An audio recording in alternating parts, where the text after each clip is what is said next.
How's that for a slice of fried gold?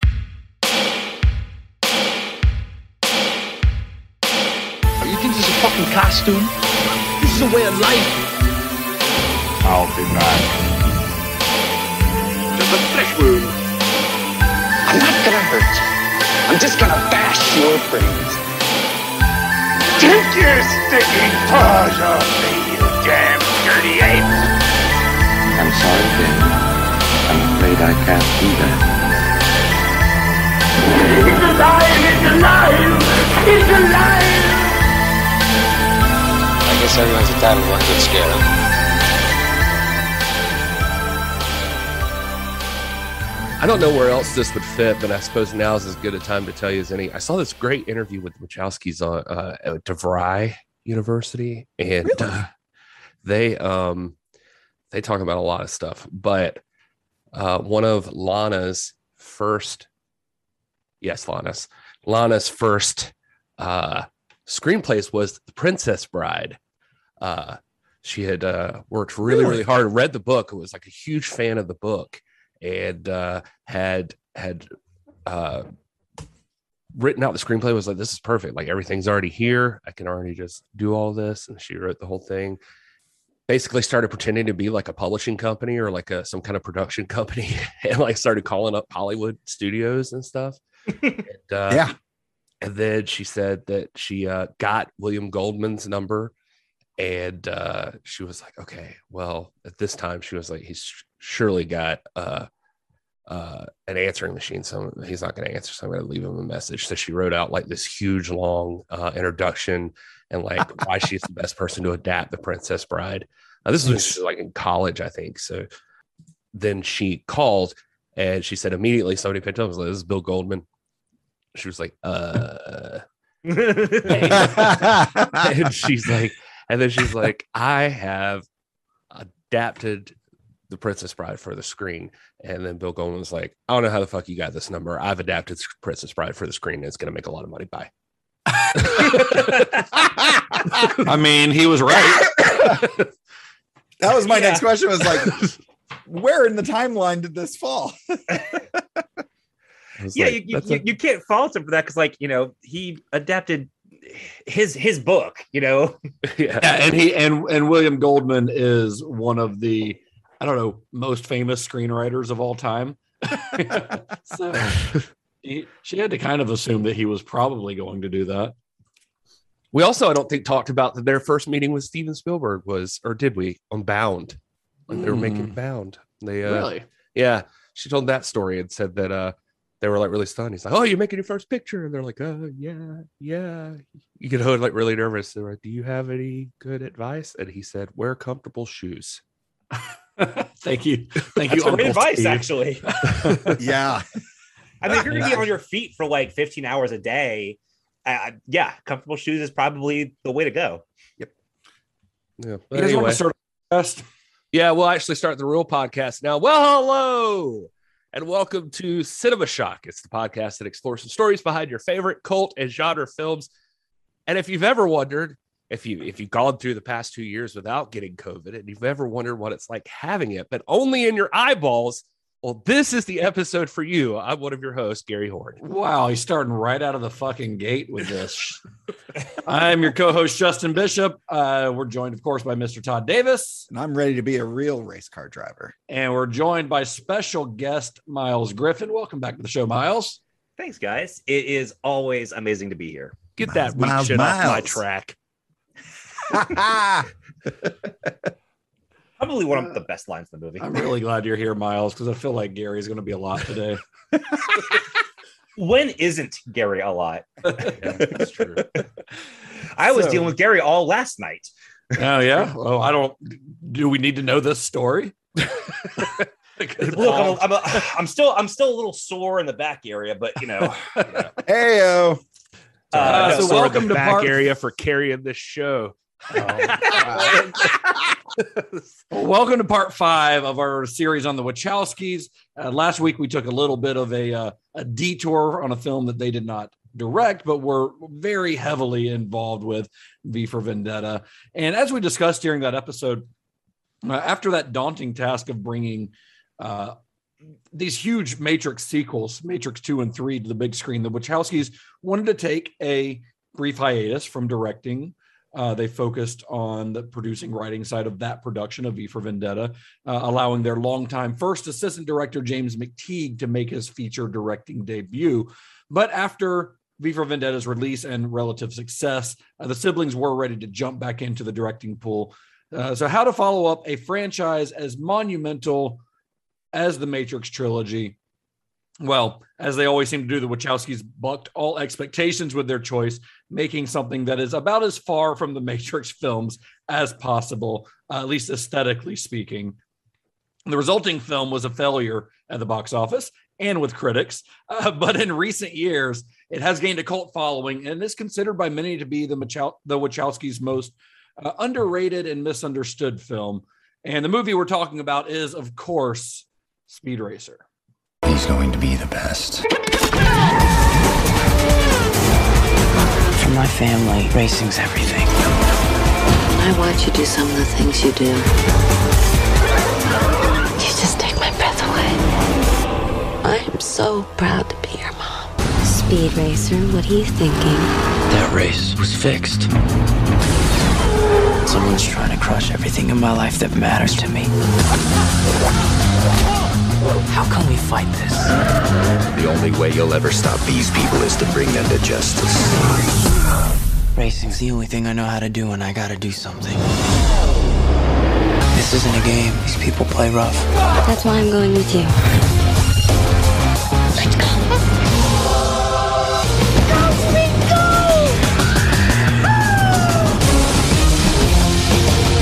Speed, get out of there! I can't move! Speed! That's my boy! Speed Racer is back! Hubba, hubba. Speed Racer, slow down! Was the first Blu-ray I ever bought. Really? It's a film that I saw, and because it was still the early years of Blu-ray, and I had a Blu-ray player because I had a PlayStation 3. And it's the first movie that I saw that I watched something and I was like, I need to see this in the best possible like resolution when I'm watching this at home. That Blu-ray is actually kind of hard to find now. It's out of print. I mean, you can find it from third-party sellers, but you can't find it in stores. I'm anxiously awaiting a 4K release. Absolutely. I didn't realize it was rare. The first DVD I bought, or was gifted actually when I got my first DVD player, was The Matrix. Nice. Yeah, The Matrix and Fight Club. Actually, my parents got me those for my birthday. This was 1999, so those were two big releases when DVDs were first starting to kind of blow up. My first DVD was, I think, Dark City. Nice. Cool. Which is pretty close to The Matrix, honestly. Right. I think mine was Spawn. Yeah, 97? Let's just keep talking about this. I thought we were going down the list. Gary, what was your first DVD? My first DVD, I have no idea. Honestly, I don't remember. Good story, Gary. I was trying to help you move this along. Yeah. The Speed Racer is based on the 1960s manga. Do you say manga or manga, Miles? You're a nerd. Doesn't matter. No, what do you say personally? I say manga, but I also do not care. Okay. I was just curious. I say manga. Now you've already offended the guest right up. Gary, what do you say? I think I usually say manga. All right. Anyway, the Speed Racer is based on the 1960s manga and my anime Blu-ray series was of the same name, which was created by Tatsuo Yoshida. Originally published under the title Mach Go Go Go, which just rolls off the tongue. Speed Racer started its life serialized in the popular manga magazine Shonen Book in 1966. So while the plot of the comic, which was basically an ambitious young man becomes a race car driver, was based on a previous comic that he had written called Pilot Ace, Yoshida took inspiration for the character designs by two films that were really popular in Japan at the time in the mid-60s. Those movies were Viva Las Vegas and Goldfinger. Oh, wow.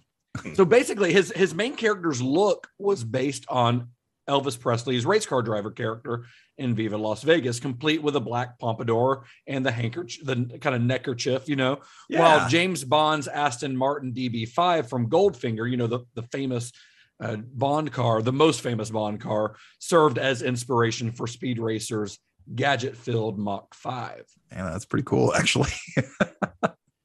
I think that makes for a good pitch. Like, hey, imagine if like this Elvis Presley character was driving a.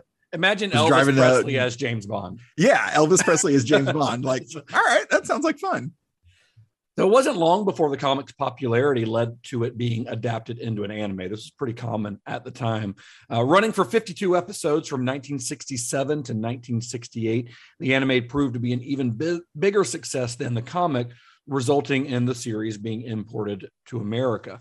So in the series, in the original anime series, the main character's name was Go Mifune, which was an homage to Japanese film star Toshiro Mifune, who is in all the Akira Kurosawa movies, one of the biggest movie stars Japan has ever seen. And then, of course, his name was Americanized into Speed Racer as his actual name in the American release. So the series, which was dubbed and pretty significantly edited for American audiences, debuted in the US in the summer of 1967 and proved to once again be incredibly popular, staying in syndication for years. I mean, I remember growing up in like the 80s and 90s and seeing it still in syndication pretty regularly.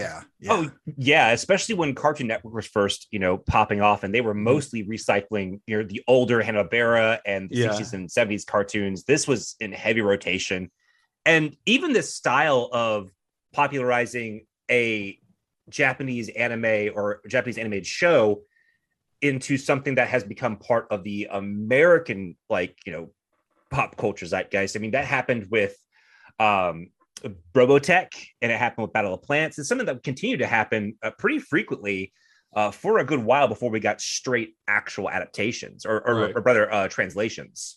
So not unlike V for Vendetta, the road to bring Speed Racer to the big screen was a long one. In September of 1992, Warner Brothers actually optioned the rights to a film adaptation of the series in development with Joel Silver's Silver Pictures. We got Joel Silver on board once again. This Wachowski series could also be a Joel Silver series at this point. Yeah. Between this and the Shane Black stuff that we covered last Christmas. Oh yeah. Was that the last time I was on? Was during the Shane Black month? Maybe that was last year around this time because it was right before Christmas. So You're our favorite Christmas guest. Yeah, it's not really Christmas yet, but maybe every holiday season we'll just do Joel Silver movies. Call it Silver Bells or something. Hey, got it. That's clever marketing. I like it. So in October of 1994, it was announced that Henry Rollins had been offered the role of Racer X with Julian Temple set to direct. Now, I don't know if you guys know who Julian Temple is. He is, if you know who he is, he's a really odd choice to direct Speed Racer, at least in my opinion. He's this English director who's most well known for his music documentaries and music films, including the 1979 Sex Pistols film, which is it's actually a mockumentary called The Great Rock and Roll Swindle. It's really worth watching if you're into especially punk music of that time. It's pretty fun. And I guess his connections to the music industry, especially on the punk side of things, because he directed not just The Great Rock and Roll Swindle, but he directed movies about the UK subs and about the Clash and stuff. He had a lot of connections in that world. So I guess that might explain why he would choose to cast Henry Rollins as Racer X. I can't think of any other reason why anyone would. I think it's kind of a fun choice. If you think about the template they went with, even with Matthew Fox, the kind of figure that he cuts, I can see looking at Henry Rollins has a strong jawline. Yeah, I can see, especially when he was super cut. I can kind of see the reasoning, especially he's still pretty cut. Yeah, if you come from even as a 65-year-old man, I see it, and I like him as an actor too. He's pretty fun. Yeah, he's fun. So the following year, Johnny Depp was cast in the lead role, with production set to begin in October of 1995. And you got to think where Depp was at the time in the early to mid 90s. I was going to say that's my good question. When was this? Yeah, Scissorhands was 1990, so this is a few years after that, but still at the height of his stardom. But by August of that year, Depp requested that the studio grant him time off for quote unquote personal business, which delayed production. And due to that delay and a quickly rising budget, Julian Temple ended up leaving the project. And without a director, Johnny Depp soon left the project as well, which is ironic because it was delayed because of Johnny Depp. So he caused it to be delayed. Julian Temple left because of the delay. Johnny Depp left because Julian Temple left. So the studio started looking into other directors, and they actually considered Gus Van Sant as Temple's replacement, which to me is another really odd choice. Yeah. Looking at his filmography, he had just directed To Die For and would soon release Good Will Hunting, neither of which screams this guy should direct an anime adaptation about racing. The only thing I can think is that it was maybe going to be a more realistic approach to that kind of I driving. guess. I don't know. Like, I don't know. Really bizarre. It's also possibly because they were doing smaller pictures, they would be easier, cheaper directors to include. I mean, big studios often do those things where a prominent indie director has been doing some work for a little bit and gets attached to a big studio project. Yeah, but I feel like that's more common now than it was back in the 90s. Like, it's a big thing you see with the Marvel movies. Sure. But I don't know that it was as common that decade. Yeah, I mean, that was 98, but that was so that was after this. But yeah, but Psycho wasn't exactly, it was a big name, but not exactly a high, like super high budget. Not as high a budget as Speed Racer probably would have cost. Oh, probably not. But it eventually Van Sant left because the studio wouldn't let him write the script. They wanted him to direct, but didn't want him to write it. So the studio also briefly hired Alfonso Cuarón as a director. And this is a cycle that would kind of continue over the years that the film was spending in development hell. It would just go through one director, one cast member after another, just spinning along. And then in September of 2000, Warner Brothers hired music video director Hype Williams to direct the project, with writers Christian Gudegas and Paul Schuring working on the screenplay. And that sounds awesome, honestly. Like this is right after Belly. Belly was 98, I think. And you guys know I love Belly. I think Belly is fucking awesome. And I can just imagine a Speed Racer adaptation with Hype Williams's visual style. I would have been down for that. It does sound like fun. But that version failed to move forward as well, which led to the director and the writers eventually leading the project. So you see, this is history repeating itself over and over. He was trying to hire DMX as Racer X. I would have been fine with that. That would have been great. Get Nos in there as Speed. I don't care. That would have been awesome. So the project started gaining traction again in June of 2004 when Vince Vaughn spearheaded the revival of the project, presenting a more character-focused version of the story. And Vaughn was, of course, also cast in the film as Racer X and signed on as an executive producer. And like previous attempts, this version of the project failed to move forward as well, and Vaughn eventually departed because it just wasn't going anywhere. I could see Vaughn as Racer X as well. I could too. I think he would be good in it. But of course, he just wouldn't fit in a race car. The dude's huge. Yeah. Well, I mean, Matthew Fox is he's not as tall as Vince Vaughn, I guess. Vince Vaughn's like 6'7" or 6'6". Yeah, he's a big guy. Dude. But, so Joel Silver's still got the rights to the movie at this, or Warner Brothers, and Joel Silver is still working on it. This whole time, Joel Silver's involved. So he's still determined to get this project off the ground. So, trying to move forward with it, he turned to his tried and true collaborators, Lana and Lilly Wachowski, who signed on to both write and direct the film in October of 2006. So in a Variety article that was reporting the news at the time, this is what Joel Silver was quoted as saying. He said, "I've struggled with this movie for a long time, but when Larry and Andy came across with their ideas and vision, it was so fresh and original that you wonder why nobody else thought of it." So he didn't just sign them on. He approached them. They pitched their version of this story, and that was enough to get the ball rolling. And they wanted to do something very different from the Matrix movies. And the hope was that with this film, they would be able to reach a broader audience than they had with the R-rated Matrix movies. So with the Wachowskis on the board, the directors began assembling their list of collaborators, the most important of which I think in this case was visual effects supervisor John Gaeta. He was the guy who invented the Matrix's bullet time effect and who had won an Oscar for his work on this film, because there was no way that this vision was going to come to the screen without some sort of massive special effects. Oh, sure. Yeah. Yeah. Something like this. I mean, based on a cartoon alone, but like, the pitch, like we talked about earlier, just screams big budget special effects action type stuff. So yeah, no, that makes sense. I don't think I mentioned this before, but I also, another thing I found with them is like a phone interview that somebody did. It must have been for an article or something, but I guess this is as good a time as any to mention it.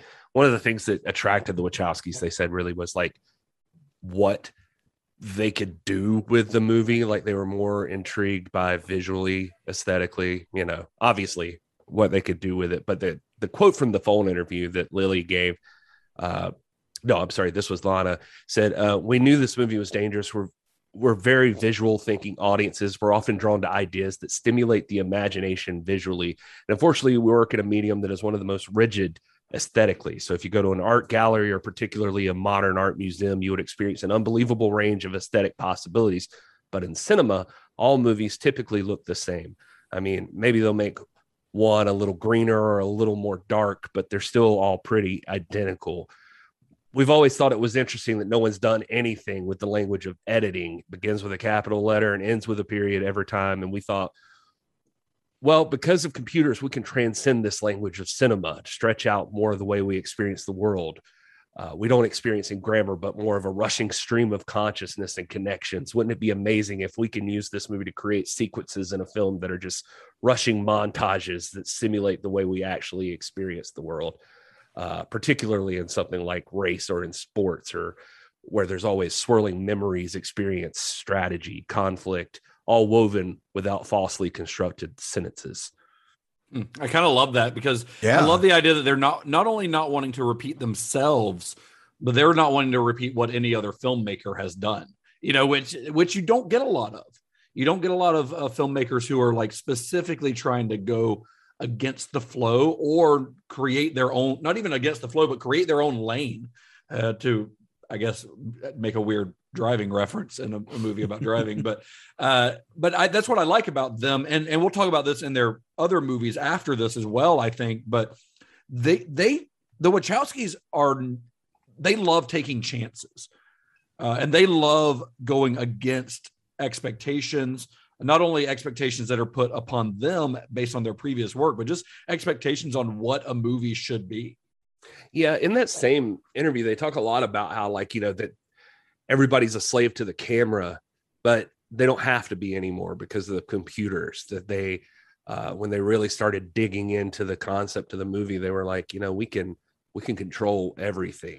Which is that probably stems from like their use with the virtual camera in the Matrix sequels, especially in that Burly Brawl sequence that we talked about. That was kind of, they created that virtual camera for that sequence, but there are so many other possibilities for that technology. Yeah, they literally said like we can now, besides just the plane that we're filming on, we can create like what's in the grain on the out of focusness, the lens flares. All of this becomes an aesthetic choice instead of what we can actually produce physically. Right. So while well-known actors such as Joseph Gordon-Levitt, Shia LaBeouf, and Zac Efron were initially considered for the role, the lead character of Speed would end up being played by Emil Hirsch, who is still early in his career at this point. He had recently appeared in The Girl Next Door and Lords of Dogtown, which I think were probably the first like significant roles that he'd had. Yeah. Yeah. And to prepare for the role, he watched every episode of the original series, which makes sense. And he also visited the Charlotte Motor Speedway for some racing. Nice. I think he met with like Jimmy, what's his name? There's a race car driver named Jimmy John. No, that's the sandwich guy. Yeah. I think there is a Jimmy Johnson, right? Or something. Jimmy Johnson. I think it is Jimmy Johnson. Yeah, I think that's who he met. He met one of the NASCAR racers who was big at the time. I know that we are in South Carolina to our listeners, but I don't know shit about NASCAR. I think it's boring as hell. Like really I'm right there with you. It's like just cars going in a circle. Now, if they were on roads like in this movie that look like the Rainbow Road from Mario Kart, where you could just fly off and die at any point, it would be a lot more entertaining to me. Oh, I would watch this every single week. With that said, raise hell, praise Dale. Absolutely.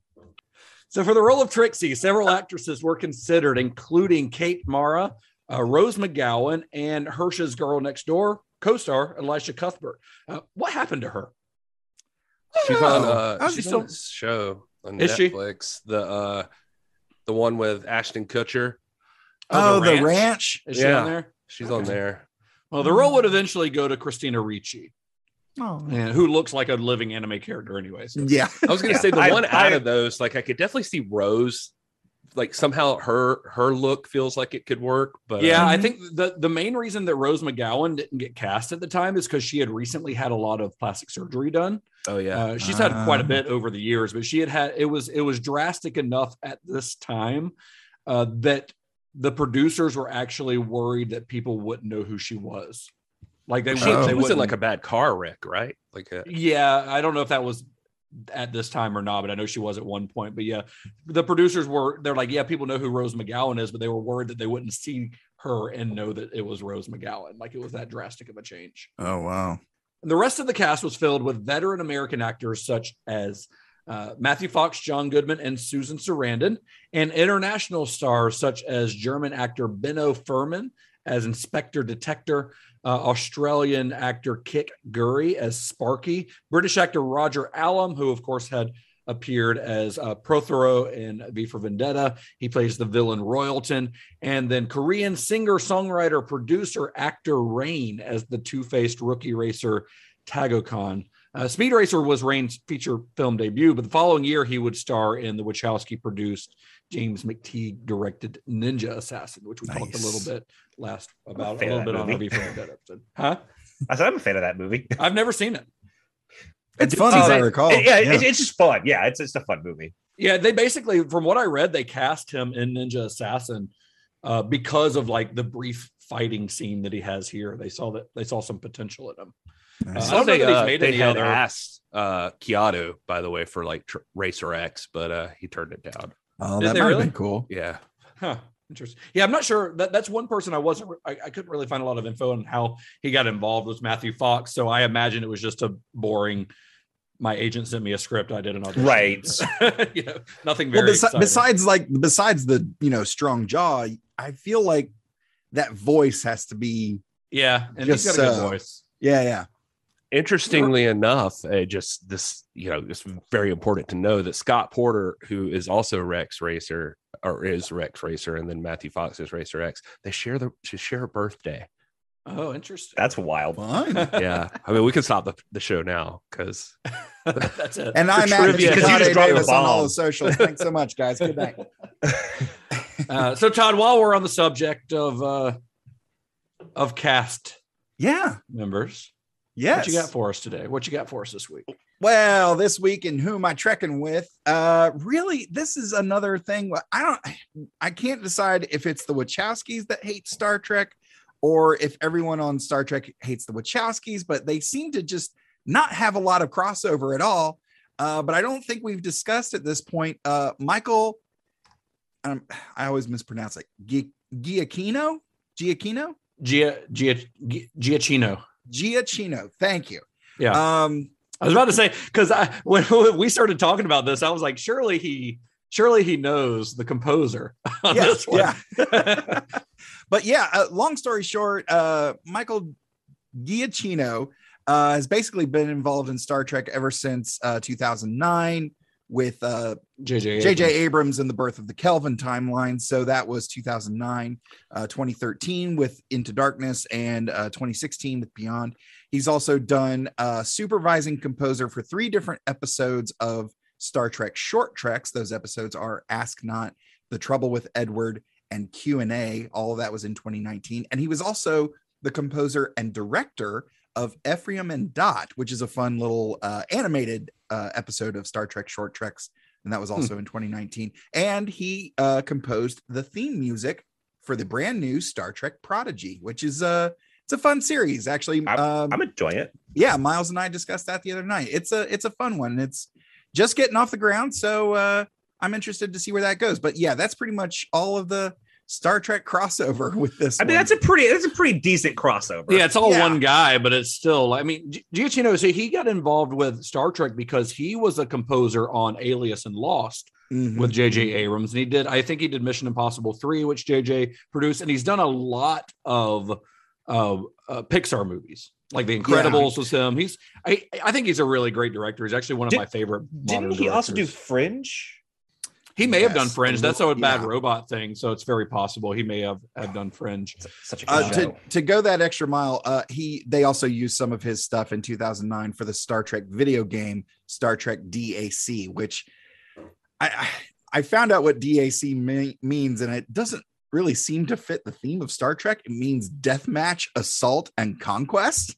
Okay, but I was going to say like dick and cock or something, which doesn't seem very Star Trekky. So, but it wasn't quite that far gone. No, it was a desperate attempt to get some sort of video game sales, even though the game itself is not good. Oh, okay. I had never played it, but yeah. I like Giacchino's.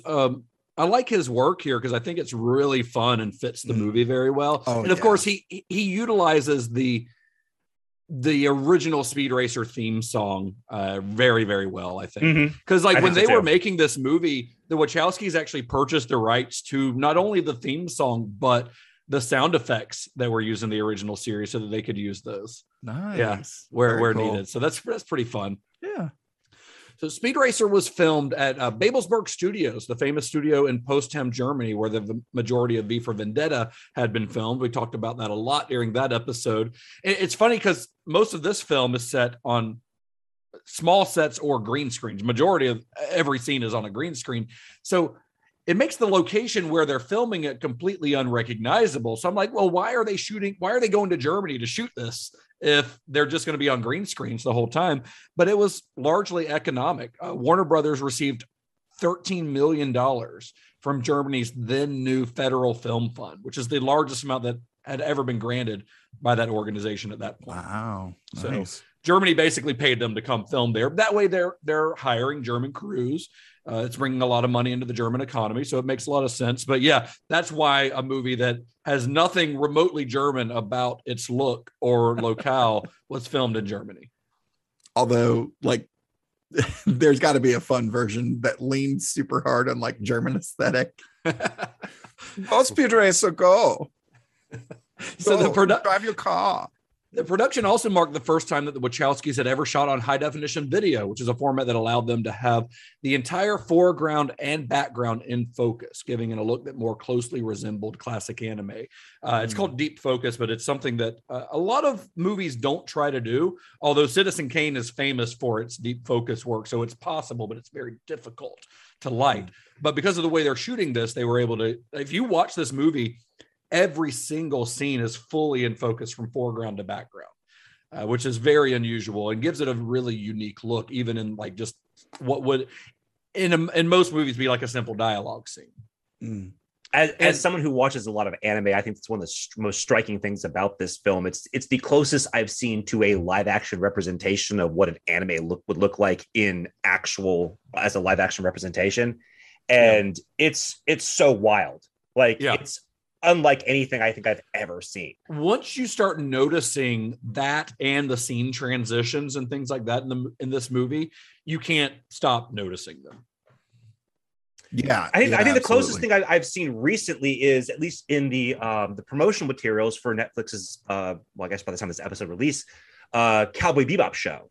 Yeah, there looks to be an attempt to kind of capture that anime style and aesthetic. It's still nowhere near, I think, as visually striking and as, I think, more of a deep dive in its visual aesthetic as Speed Racer is. But it's the first time I've seen someone try to recapture what it feels like to be watching an animated program cartoon, as a live action experience. And obviously this film's visual style is one of its biggest draws, its biggest talking points.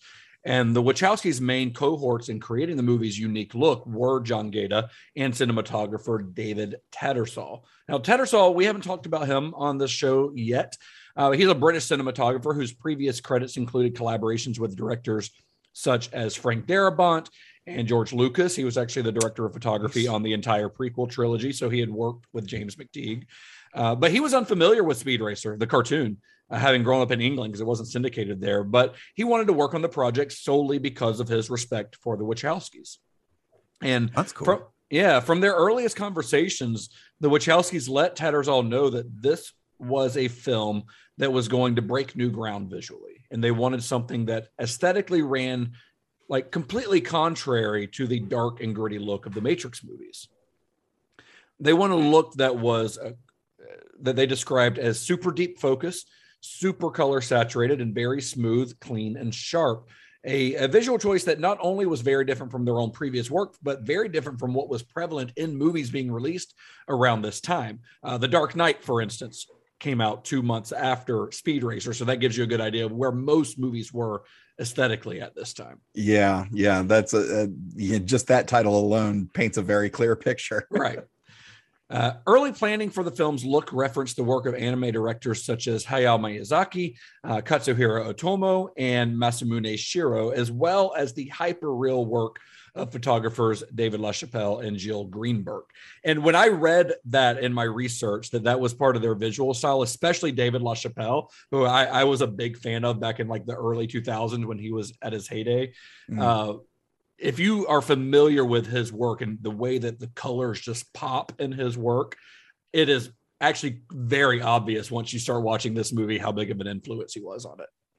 It was also pretty clear very early on that Tattersall was going to have to work closely with John Gaeta and co-visual effects supervisor Dan Glass.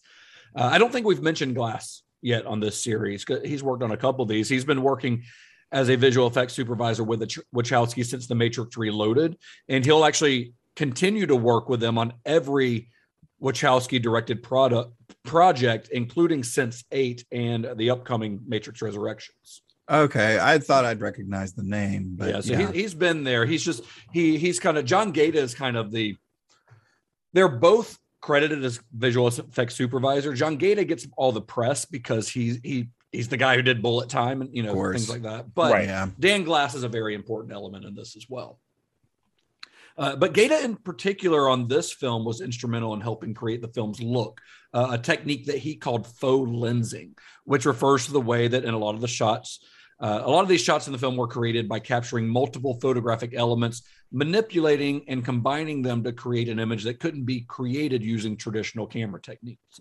And the reasoning behind this approach came from their discussion of anime, like classic anime's influence on the project.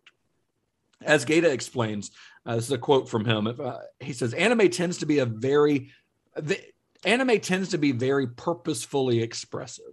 It has a lot more to do with the way the filmmaker wants you to feel than what's real. It's often not a literal attempt at drawing a simulation of reality, but more about enabling the emotional part of the scene to be visualized in some stylistic way.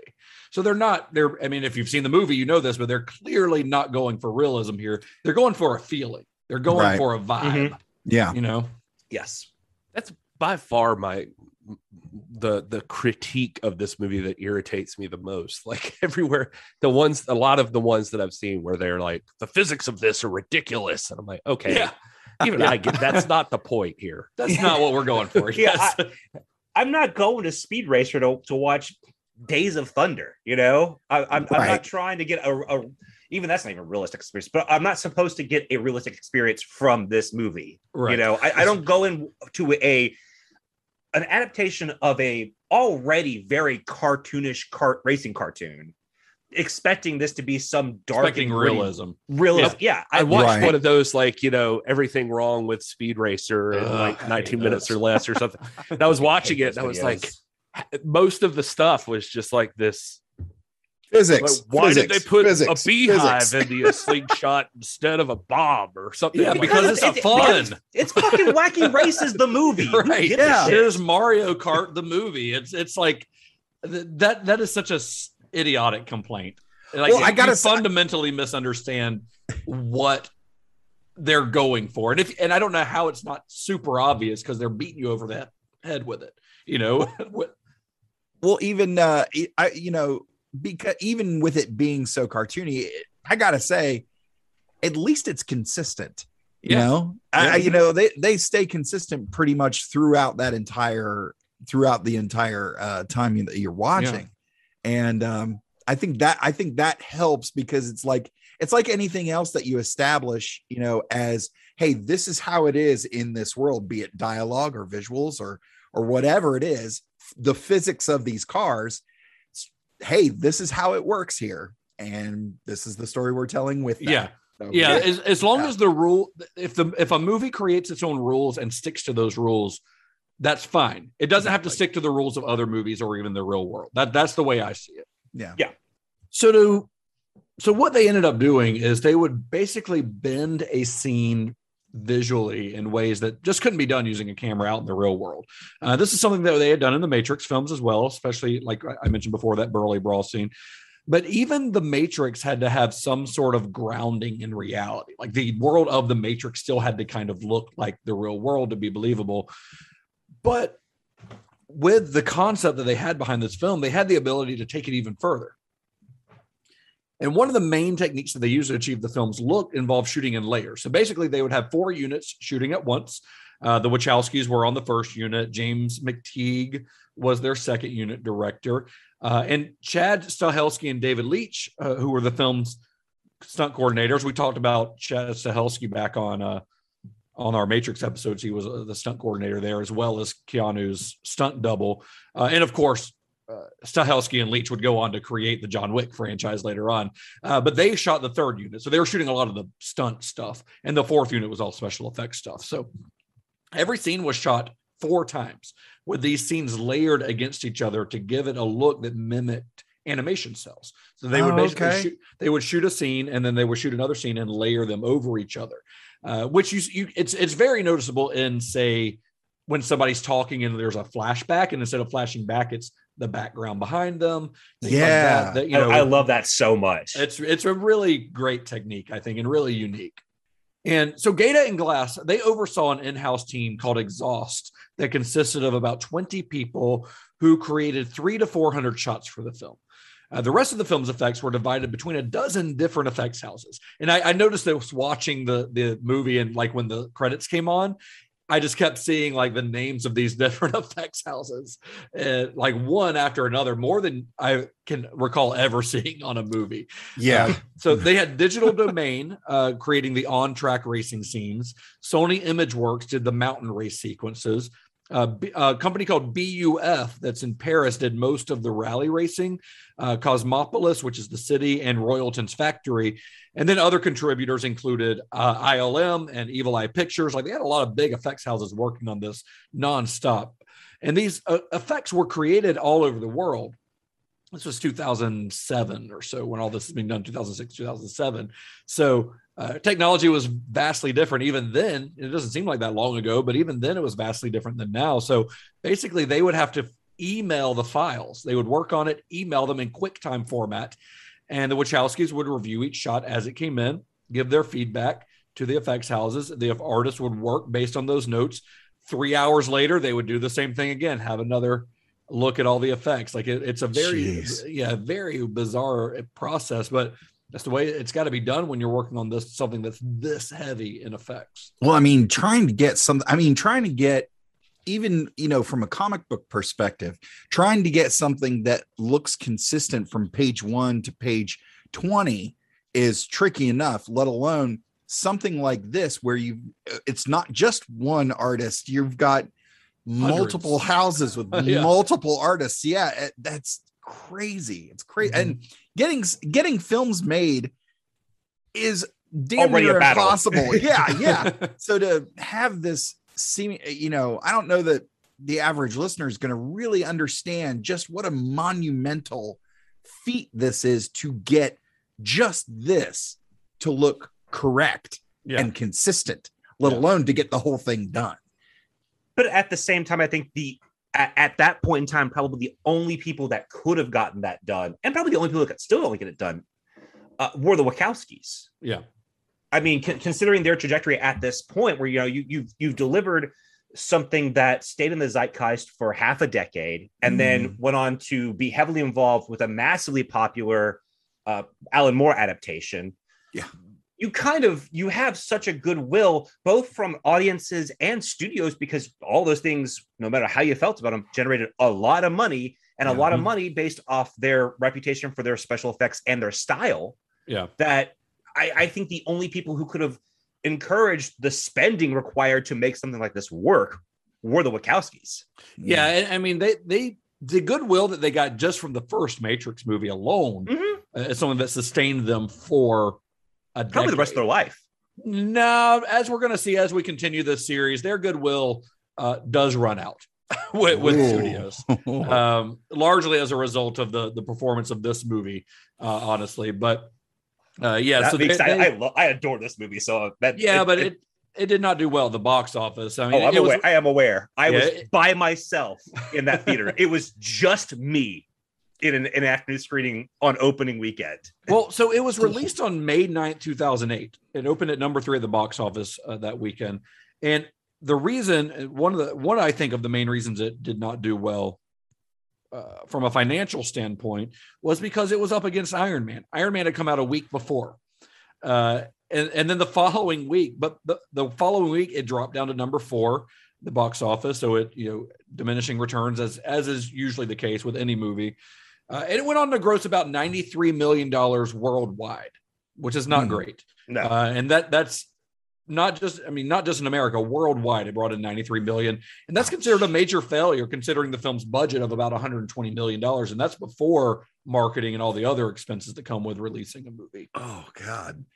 Critical reviews weren't kind either, with many saying that the filmmakers focused too much on the film's visual, too little on its characters and story. So it just all around was kind of getting pummeled by both critics and audiences alike. Wow. So that brings us to present day, Gary.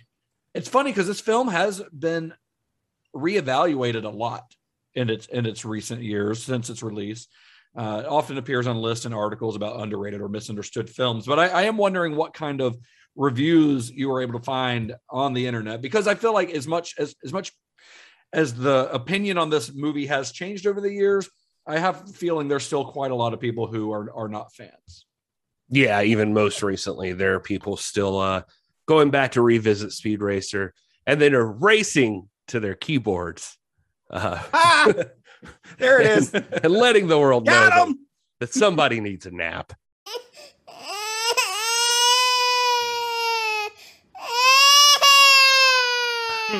Let's see. We got Henry here who says, I don't know why this is hailed as some hidden gem or underappreciated masterpiece. It's obnoxious and annoying, and it looks awful. Little known that's actually Henry Rollins writing that. He's still a little salty about not getting that part. Parker from April of 2021 says Speed Racer is why Matthew Fox quit acting. Quit acting? I just love that review. When did Matthew Fox quit acting? He doesn't quit acting. These are all half-star reviews, by the way, and it's important to say that because this is my Todd's half-star review of the day. My person who thinks like Todd gives a half-star review. Oh, give it to me. Come on.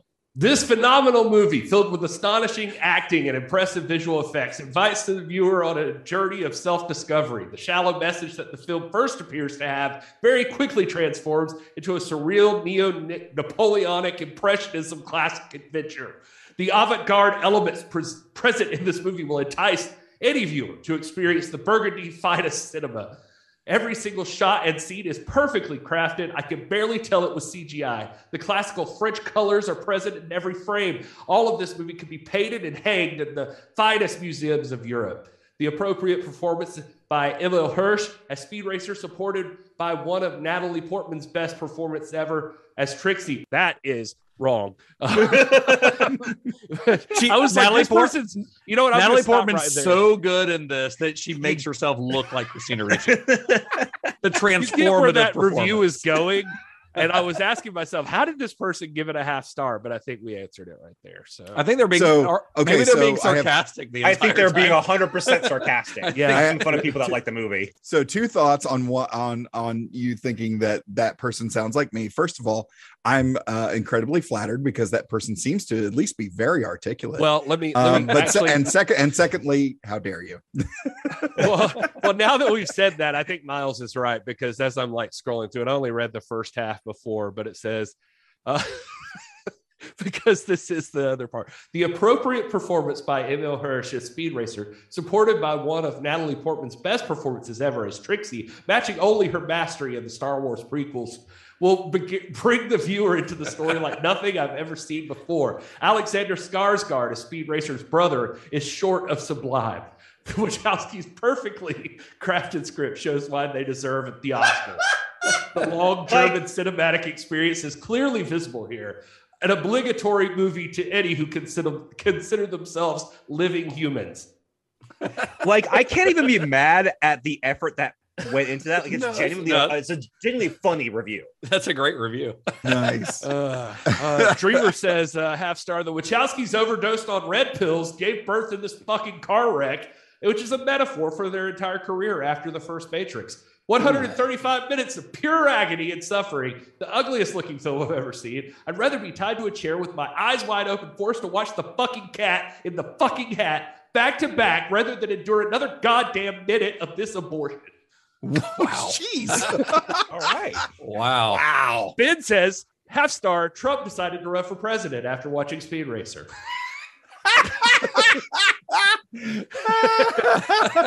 I don't even know what that means, but it kills me.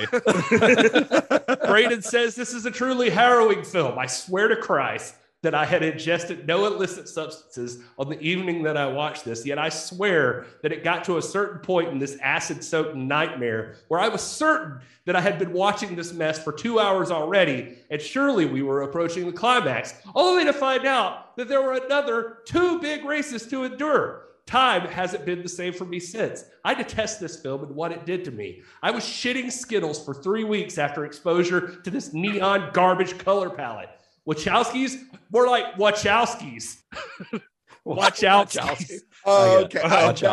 Okay. I've said to my friends since that I know there are technically worse films that have been made than Speed Racer. However, it just so happens to be the film that I have enjoyed the least out of any movie that I have ever bothered to watch in my life. Wow. And complaining about the number of races in a film called Speed Racer seems a little bit odd. I think he was complaining more about the pacing. He was saying he felt like the movie should be over by now, and there's still 2 more races to go. Okay. So you touched on something that became part of the, I would say, running joke in criticism at the time, where everyone was talking about, oh, you have to be on drugs. You have to be on drugs to watch Speed Racer. That was the joke everyone always made when they saw the trailer or when they were talking about discourse about the film. And I remember reading, I want to say it was like Ain't It Cool News at the time, because that's where we were in culture at the time. Yeah, it's 2008, yeah. And the relatively positive review that was given, I remember specifically was kind of pushed back against that, saying, you don't need to take drugs to enjoy Speed Racer. Watching Speed Racer is like being on drugs in the best way. Yeah. And with that said, you can take drugs and enjoy Speed Racer. Oh, absolutely. Yeah. Like you do you. Not heroin or anything like that, though. Our final review comes from Michelle, who did step it up and give 1 star to this One movie. whole star. One whole star. And she says, this movie is like a love letter to the Speed Racer anime. If that love letter was written by a psychopathic murderer to the dismembered victim. Speaking of victims, I feel like one after trying to choke down this abomination. As a lifelong fan of the franchise, I still get chills when I hear the theme music and the sound of the Mach 5 gunning its engine. So I'm doubly annoyed that Hollywood got a hold of another one of my childhood favorites and performed this colostomy of a movie.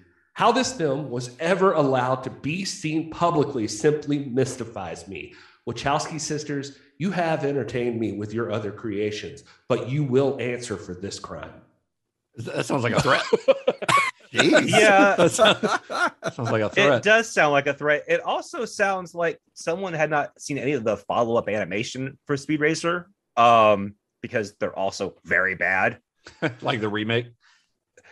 There was the New Adventures. There was a cartoon that was released in anticipation of this one, which was fucking awful.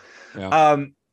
But I don't know. I never ever like jump on board of the you ruined my childhood train. I think that's stupid. Your childhood is still there. Yeah. I hate that criticism to basically toss away this thing, or making any sort of nuanced conversation about it. Like, oh, well, they ruined my childhood, or, my childhood's forever tainted by this monstrous attempt to make a Hollywood film. It's the laziest kind of thing you can say about a movie.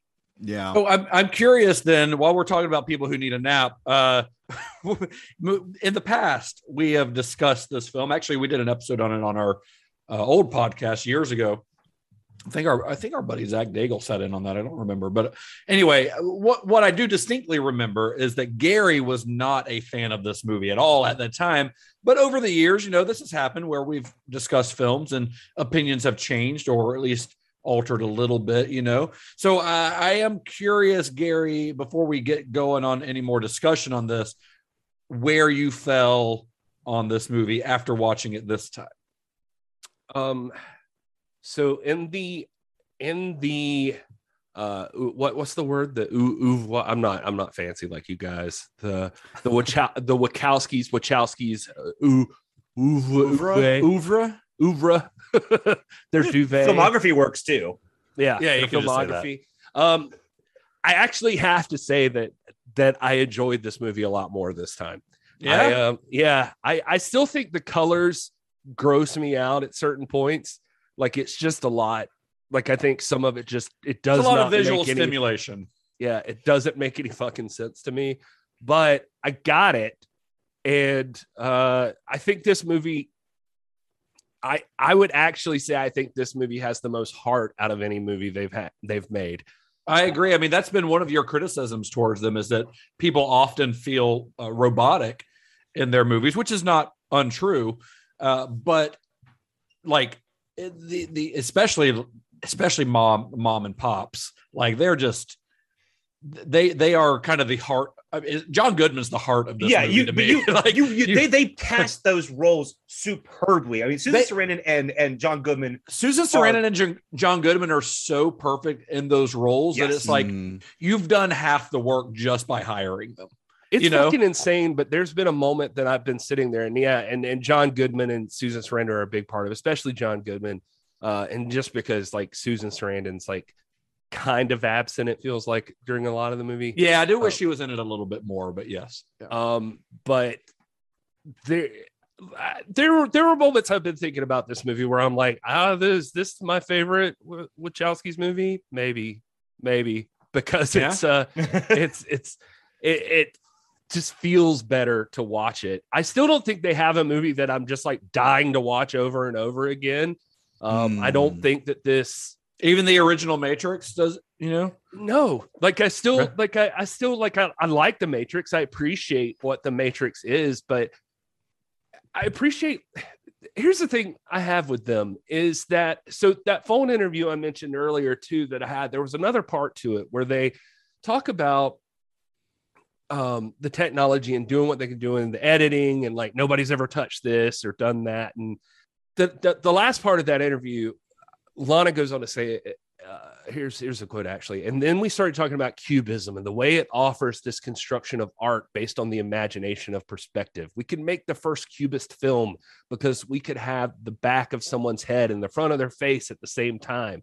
But we knew in just the way that Picasso was hunted and rocks were hurled at him when he first unveiled Guernica, he was literally hounded by a mob out of the city. We knew that adults cannot accept challenges to their conventional aesthetic, the aesthetic that they're bonded to. If you assault that aesthetic, they will rage in this really primitive way. So we thought maybe we can make it for kids because kids are more open aesthetically than adults are. So it all like makes sense, but something clicked with me there where I started to get this impression, and even in the DeVry interview I was watching, it's like they're really obsessed with making art. Like they're really obsessed with being artists, which is fine, if that's your thing. But I don't think that they're ever going to have like also a completely entertaining movie for me. Like, well, I think I see where you're coming from. I don't necessarily agree. I do think that they like to push back against expectations a lot. I think they like to push the envelope a lot as far as what is accepted in a movie. And I think that goes back all the way to Bound, but especially with The Matrix. And I think The Matrix is incredibly entertaining beginning to end. We talked about that ad nauseum during that episode, but it's one of the most influential films of the last 30 years. And this movie I find to be very entertaining beginning to end. But I mean, I kind of understand when people do push back on it because it is an assault on the senses in a way that movies usually are not. And that can make some people uncomfortable. And it's good to know. I mean, I think a lot of art is a lot about it is intent. We say that a lot too. Like, what are you trying to do? Did they succeed in what they set out to do? And they did, I think. So I try to give credit for that where it's due. Like, not everybody's trying to make everything for everybody. And they straight out said in that interview I just mentioned that they went for the kids because they're like, you guys are going to be okay. And it's kind of how I felt like when I first started watching it again this time, where I was like, oh, wow, they watched, you ever see that cartoon Flapjack or whatever it is? Yeah. It felt like I was like, somebody just watched Flapjack and they're like, do 2 hours of this. And I was like, I've enjoyed that cartoon a little bit from here and there, but like in 15-minute increments. Right. And it was like, now we got like 2.5 hours of just like insanity. And which is cool. I mean, I like I said, I don't think necessarily it was made for me. So that's even okay. I can appreciate what they're doing. And like I said, it has heart. Like you mentioned Iron Man, and I had forgotten that Iron Man came out during the same time, but I should have remembered that because I'm a nerd. But the one that I thought of was The Dark Knight. Yeah. And The Dark Knight came out around this time, and you would say that they're two totally different movies, and made two different ways, like completely dark, brooding movie versus this movie with what it is. But they both also, like, what's amazing about them is they both really reflect exactly what the story is at the heart of the movie too, which I thought was really interesting. I thought like Dark Knight is obviously the Dark Knight, and this movie is, at the end of the day, it's still about, I think Film Crit Hulk had a review about it, talking about like a lot of movies are about the hero overcomes the odds or something, you know, like nobody believes he could do it, then he does it and pushes through. But in Speed Racer, it's all about his family and his friends that do believe him the whole time, and then still at the end he proves them right. And it was just like, yeah, Speed Racer is overly bright and flashy, but it also is that kind of story, I guess. Right, exactly. That's the story they're trying to tell. I mean, this is, Speed Racer really is kind of the definition of like what is considered a cult film. You know, it's a movie that did not do well at the box office, a movie that critics thought was, they called it garish, they called it style over substance, but then in the, what's it been, 13 years since it came out, it's been reappraised by audiences and critics and Gary Horns the world over. and that's nothing new. I mean, films like Donnie Darko, Fight Club, those are considered like classics now, but they were both critical and commercial failures at the time. Like, this is nothing new or nothing unique to this film, but you know, Speed Racer is admittedly excessive. It is, for one, it's long. It's 2 hours and 15 minutes long, which for a movie that's aimed at kids is too long. It should really be 45 minutes shorter to truly be a kids movie, because kids don't have that much of an attention span. That's a good point. That being said, I don't think there's a lot that I would cut from the film. I mean, the races could be shorter, but the races are sort of part of the point of the film, and they each have their own identity too. So yeah, they're all fun. I think you could cut out pretty much everything with Sprittle and Chim Chim, and I'd be okay with that because they kind of get on my nerves.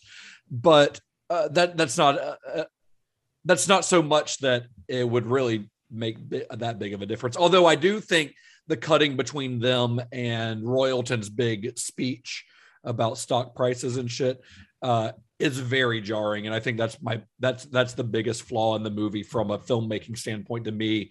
Is, you know, the scene where Royalton is giving his big villain speech to Speed about his intentions, and then they cut with this zany chase on a golf cart with Sprittle and the monkey. It just feels, every time they cut back and forth, I'm like, what?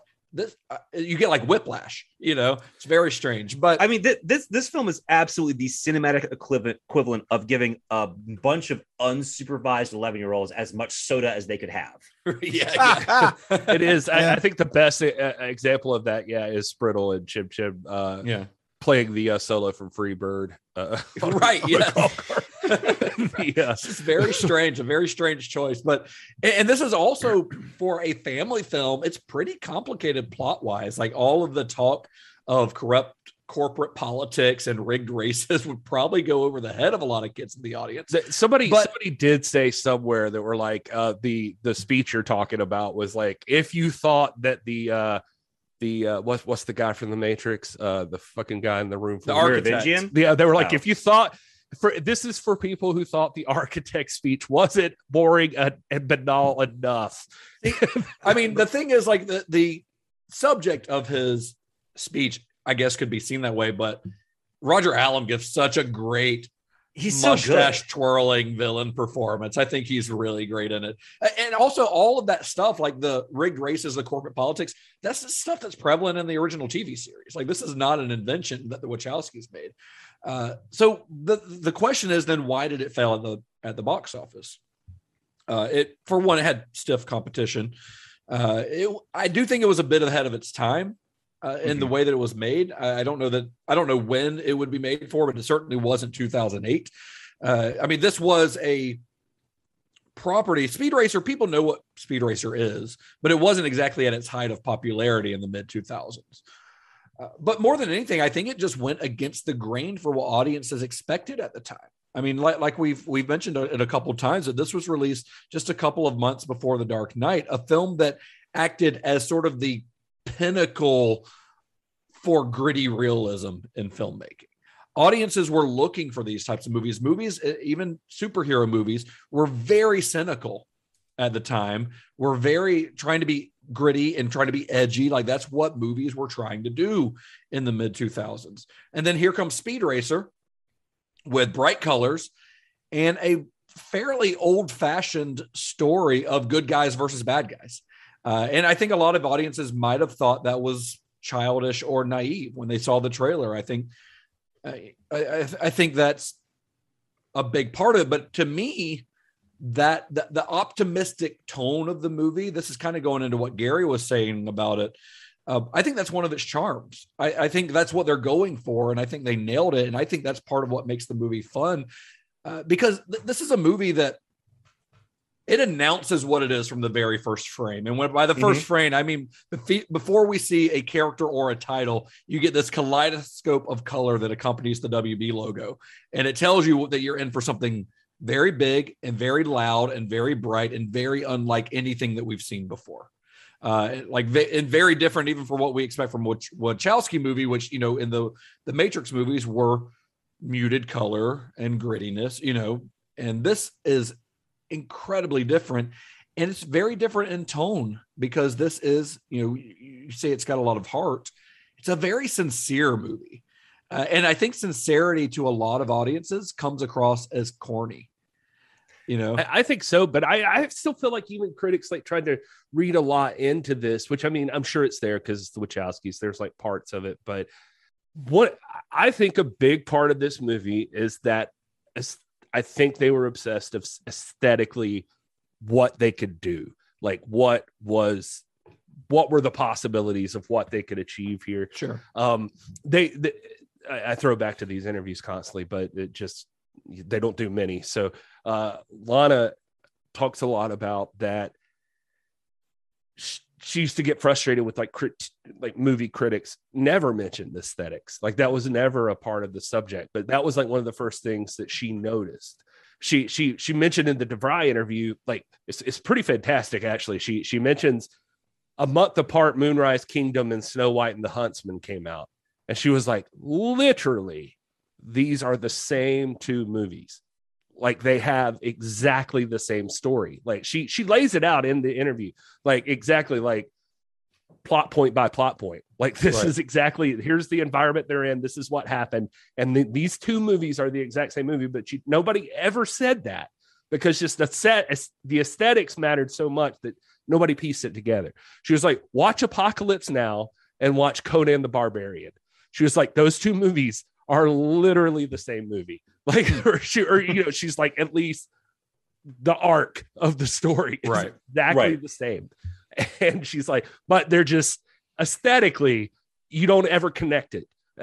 And so she's got like this big obsession. So she you can tell she's like really like down to I guess where I'm going is another point she made is one of her favorite moments, like a peak moment in cinema for her, she mentions was 2001, that she saw 2001. It was the first movie she ever saw that she got like pissed off at because she like saw it and then she couldn't wrap her brain around what is this thing at the end that shows up and blah, blah, blah. And she was talking to her dad and she's like, what is happening there? Like, I don't understand it. He's like, well, I think it's like the image of God, or I think that's what they're going for or something. And then she said she made her dad take her back to see it again. And then she went into it looking at like, okay, this is God. And then she's like, okay, but what else is going on here? So she starts looking at it more. So she just becomes obsessed with like multiple meanings in a movie and like just how you can make a movie that you're not going to grasp the first time you see it. It requires multiple viewings, or like a piece of literature that requires multiple readings. Anyway, I say all of that to say they're very obsessed with the art side of it. Again, is going back to what I originally said. And so I think that even they knew with Speed Racer, they're just some lucky motherfuckers. They're like really artsy filmmakers that somehow, well, they're really artsy into like they got mega millions to make movies. Well, they're really artistic filmmakers who also, they have obsessions with things like philosophy, like these high-minded ideas, but they also like cartoons and comic books and things that are considered more lowbrow. And they have this blending of the two, especially in the Matrix movies and this. Now, it goes a little, well, even later on, like Jupiter Ascending is very pulp, but I think that's what it is that but that doesn't always connect with audiences, I think, because when you have multiple influences like that coming in at where they're merging, it doesn't always strike audiences the way that they might want to. And I feel so bad for them because it really feels like they knew eventually somebody was going to catch on. Yeah, somebody's like, they're like, let's get away. You're with not it getting money as we can. Well, what's interesting, so to go back to what you were saying about how they're obsessed with cartoons and comic books and stuff like that. I think what's interesting about them is they're not upset. They're obsessed with taking something seriously. They take Speed Racer seriously, but to them, taking something seriously is not about making it grounded or realistic. And that's usually what people assume when you want to take something seriously. It's a grounded, realistic representation. Whereas they show you what they see as the cartoon in its best form. Sure. The writing for these characters is cartoon writing, but it's not cartoon writing in a this is bad way. It's not looking down on it. No, it's like we are these actors are performing the roles of cartoons as live action people. Yeah, but that's not a bad thing. I think it's an interesting from a performance perspective because everyone has to be very aware of their movements at all times. And I love that. Well, what you're saying there too, Miles, is just, I think one of the things that changed during this viewing of Speed Racer for me was me. I don't know. I found it really hard, as much as I would love to come back in battling and I can make jokes and stuff, but like watching it this time, I found it really hard given the state of the world today and sometimes mentally where I go, like, I'm just like, I'm watching this movie and I'm like, I can't hate something this wholesome. Like, I can't. Like, right. That's the thing. It's like so fucking sweet. that goes back to me, like where I mentioned its sincerity, because that's something that when I initially saw this in 2008, I was wowed by the visuals. Me too. And I've seen it probably, I don't know, I've probably seen it half a dozen times at this point. And the last couple of times is only when I've realized like where that sincerity and that optimism and that wholesomeness has really kind of jumped out at me. Because like for you mentioned this before, one of you guys did, where I think Gary, you were quoting the Film Crit Hulk article where there's not like there's a villain in Royalton and stuff, but really this is not like a hero's journey. This is not Apocalypse Now. This is not a guy having to make this big journey to become who he needs to be. Speed is fully formed as a great racer at the beginning of the movie, but you get some stuff in flashbacks and stuff, but for really what the movie's about is like for the racer family, winning is important. Racing is important because he even says like you race to win, but it's not if it's at the expense of integrity. and sportsmanship. That's more important to these characters because they're just like the RACER family. They're just good people. And sometimes audiences have a hard time accepting characters who are just good, sincere people. Because I do think that sincerity flows over into the relationship between family members, because this is a family that is not dysfunctional. They all love each other. I mean, there's a little bit of squabbling, but they stick together. And that's a little cheesy to people, but I don't see anything wrong with that, with it being a little bit cheesy. I will say this. I had a big problem with Pop having the interview with what's his face, Royalton or whatever, like just where he's like, maybe this is a Wachowski's parenting issue, but he was just like in there, just like, I've seen men like you, and I know what you do, and everything about this leaves a bad taste in my mouth, and yada, yada, yada. But if whatever Speed wants to do, we'll do it. If he wants to sign up, I'm like, no, Pop, fucking be a dad. It's so funny because it mirrors later on in the movie where he refuses to let Speed join the rally race. Yeah. Well, that's true. Yeah. Well, and on a side note, between how much talk there is about family combined with the car racing and the disregard for physics, this feels like it could be a part of the Fast and Furious franchise at times. Yeah, it absolutely. Well, especially what the Fast and Furious franchise becomes. Right. Yeah. And as I was watching this, I was like, they're saying family more than Vin Diesel does in the later I Fast swear and to God, Furious. if you'd have gave me like Speed Racer, like sitting up at the starting line at one point and like the end of Tokyo Drift, like Vin Diesel just like pulls up next to him.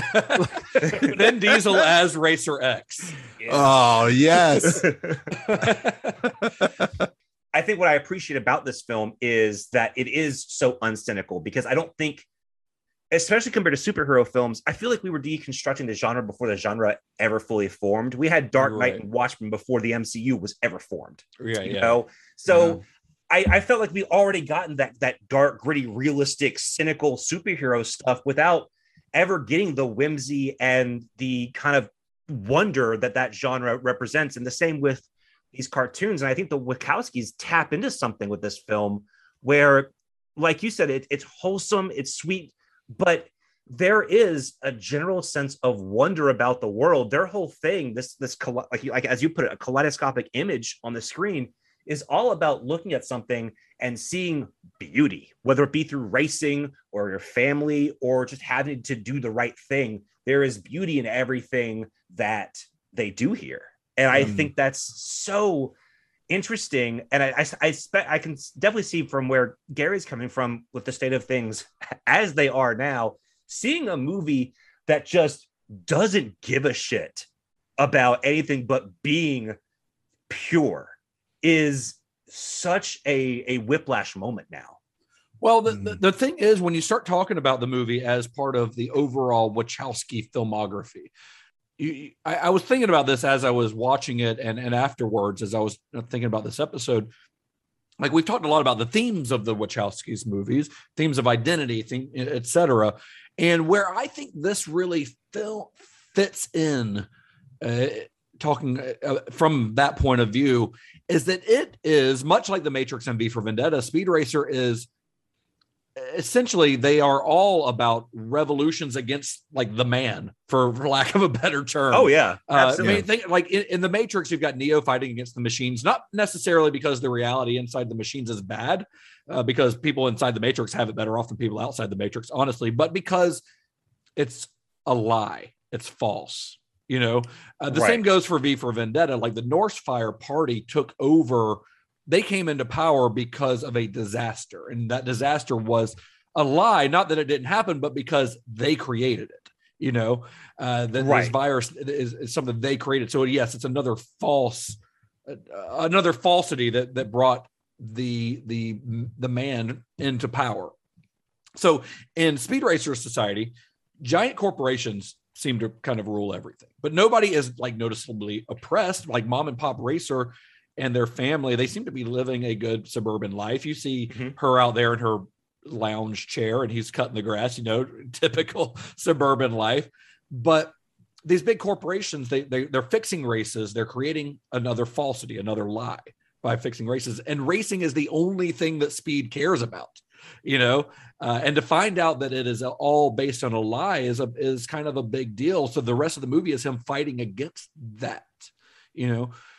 It's really like in The Matrix and in V for Vendetta, the concealing of the truth. It's that's really what the protagonists are fighting against is the lie, this concealing of the truth. It's because they write movies like with Rage Against the Machine playing in the background, and right, yes, they're just like they telling everyone to wake up, yeah.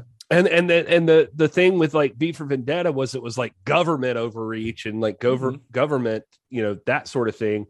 And this is about corporate overreach or like corporate power. The difference between the two usually is, it feels like, from my limited knowledge, that like sometimes corporate overreach is just like, you can still do your thing, just to use another racing term, stay in your lane and don't try to like challenge us. That's the thing. These are protagonists who are challenging. They're challenging the status quo. Like Neo refuses to accept a world ruled by machines, even though before he was awakened from the Matrix, he had no idea. V and Evie refuse to live in this police state that the Norse Fire Party has created. And Speed refuses to accept that this is just how the racing world is, that these are just fixed races that are designed to inflate the price of oil. Like he refuses to believe that. He believes that racing, he has more integrity than that. And he believes that it means more. And I love that. I love that that even with a quote unquote kids movie, the Wachowskis are still like, this is a very anti-corporation, anti-capitalism screed. 100% from the Wachowskis. Once you start digging into it, ironically funded by a giant corporation in Warner Brothers, but you know, you got to do what you got to do, I guess, to get your message out there. But well, yeah, I mean, it's tough. Like things get labeled all the time. I mean, I think the main point with Speed's idea is that like it is important to him to race. Like that's what he lives for, and winning is important, but only if it's on a level playing field that he wins. Only if it's done fairly. Yeah, like exactly. It's better to know that I'm actually the best at this. Yeah, like exactly. It's that everybody had the same chance and I still won. Like I want to be the best, like the actual best at this, not like a faux best at this. Yeah, and I've even seen some analysis of this that dig into it from, you know, much like we did with the Matrix, from the Wachowskis' identity, the fluidity of identity point of view that we've talked about in especially the Matrix movies, but a little bit in V for Vendetta as well.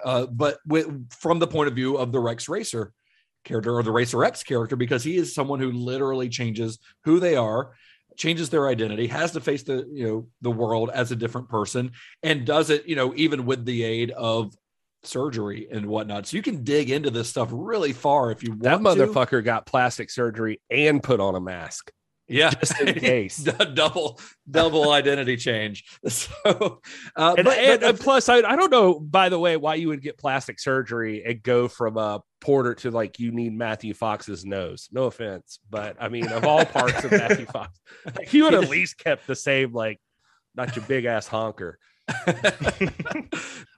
Another thing I thought was interesting when you were bringing up the history, that a lot of people associated with music were attached, because the way this film is kind of initially set up reminds me of a music bio. Like we see Racer or Speed, you know, reflecting on his life in the locker room, much in the way like that Dewey Cox. Or he's got to think about his whole life before he goes out. Johnny Cash and Folsom Prison at the beginning. I was about to say the other day I went on a fucking whole trip down memory lane, and I watched literally back to back. I watched Walk the Line, I watched Ray, and then I watched I'd never seen it before, but I watched what's the Hank Williams one? I just forgot the name of it, with the one with Tom Hiddleston. Yeah, I haven't seen it. Yeah, I watched that one. But yeah, they just love like a fucking sitting in a lonely room and thinking about the past kind of thing. Yeah, and I never put that together, even though when I was watching this, I was like, this looks like fucking Walk the Line.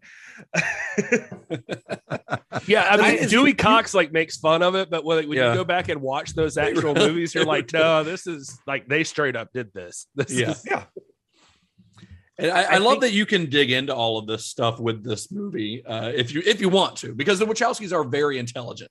So there's a chance that a lot of this stuff was definitely on their minds. But what I love about this movie, I mean, that stuff's fun to think about and talk about. And I love the sincerity of the movie. I love its heart. And I love how fun it is. And essentially, like, that is what I get out of this movie, is how it captures what it feels like to watch anime. You know, like, this is a film that's totally unconcerned with reality.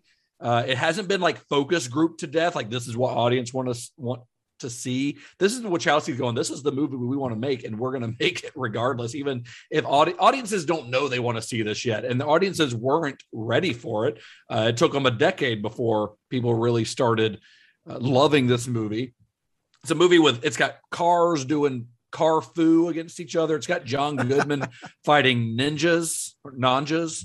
And it's got also as a strong man. Like they give you that information late. And I'm like, yep. I want this backstory. I want to see John Goodman wrestling. This is a movie that has an evil business meeting on a truck filled with piranhas. It's like, amazing. It doesn't have these things because Warner Brothers did a focus group and found out that this is what audiences wanted it. It has these things because the Wachowskis thought they were going to be fucking cool, you know, and they are. Like, they're just fun. They're just throwing things in there that are fun. Earlier you mentioned the car that throws the honeycomb. It's just fun, you know. The first time I watched this movie, like, and still to this day, I'm not going to sit here and tell you this movie doesn't make me want to throw up at points, but so do roller coasters sometimes, and they're still fun, right? And so it's that's just part of it, you know. Like, I this time watching it, knowing the Wachowskis, like, going through the series, I had more of an appreciation for the fact that they're like, do I think they lean a little bit into wanting to be artists too much, more than focusing on the human side of the stories? Most of the time, yes. This time, they might have found their best, like, balance of it. I do appreciate pushing the envelope, and like, I see, you know, like, we've seen. I'll throw to the interview one more time, and I swear to God I won't do it anymore. But one of the things Lana said specifically was the depiction of Mary. Like, if you're thinking of Jesus and like Mary has looked the same for hundreds of years in every depiction. Like, what if you tried to switch up Mary? Like, there was just like this, it did make me think, like, okay, yeah, like, we've seen movies look the same way. Like, what if there's a different way to do this? Like, we mentioned the walk the line thing, but that's legit. Like, I mean, there is Speed sitting in the room at the beginning doing that thing, the Dewey Cox thing or whatever. But the real shit happens when Speed's on the track and the shit's just like flowing through his brain all at the same time. And it's like popping up on screen. And he's like racing his ghost brother on the track while he's remembering being a kid at the same time. That's like just like popping in and out, like, around his head. Never stop moving. Yeah. And it's just like, movie. And that is more. Well, God help me. I know that's how my brain works half the time.